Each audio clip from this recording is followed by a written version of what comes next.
Hi everyone. So I wanted to take a look on Reddit and see what Reddit posters had to say on traditional Medicare versus Medicare Advantage plans. And I'm going to read this question post from Amethyst18. It was posted 2 years ago, but the questions in here are really good, and I'm sure other people have similar concerns when it comes to traditional Medicare versus Medicare Advantage. So Amethyst18 posts, gotchas to be aware of, trying to decide between traditional Medicare and Medicare Advantage with my mom, and have a couple questions just to make sure I'm not missing anything that may have ramifications in the future. She's in her initial enrollment period right now. What is the process for seeing a specialist on traditional Medicare? Are there any gotchas or things to be aware of, or can she just see a specialist if she decides she wants to? So I want to answer this before I continue her questions. So generally, some specialists will require a referral, but that would just be because of office policy. So even if the insurance doesn't require a referral, the office may want a referral anyway, but that does vary from office to office. Now, referrals generally aren't a thing with original Medicare. You can go to any doctor that accepts Medicare. It's not really a network the same way it is with Advantage plans. Now, her next question, I was looking at the ability to switch between Medicare Advantage and traditional Medicare and trying to understand any restrictions, gotchas. I saw that you can switch between them during the open enrollment period, which is January 1st to March 31st.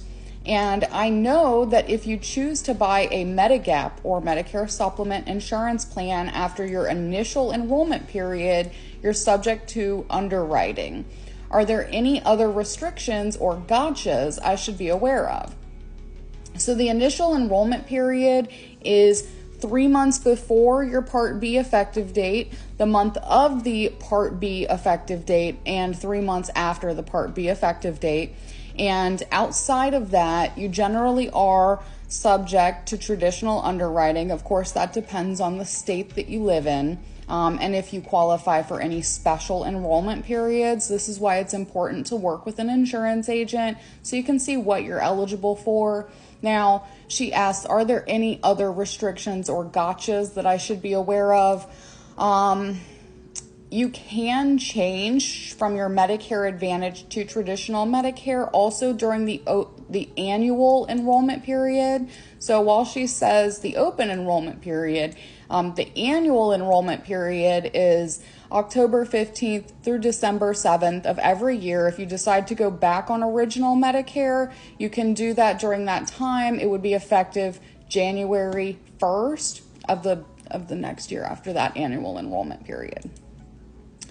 So for example, right now we're in the annual enrollment period. It's the year 2025, but those enrollments or changes go into effect January 1st, 2026. Her last question here on Reddit, traditional Medicare does not include a dental plan. Would I need to buy my mom a dental plan on the marketplace if she chose to go with traditional Medicare? So traditional Medicare or original Medicare does not include dental, vision, or hearing. Generally, people do get a dental plan. I will say some Medicare Advantage plans also include dental, vision, or hearing benefits, but oftentimes, even though the Advantage plan would cover some of that dental care, it does benefit beneficiaries to have a standalone dental policy that can cover more comprehensive work. So this is just one Reddit post on traditional Medicare versus Medicare Advantage. Just wanted to go over some things because I'm sure if this was confusing to this user, other users could benefit from the answers. Thank you. Have a great day.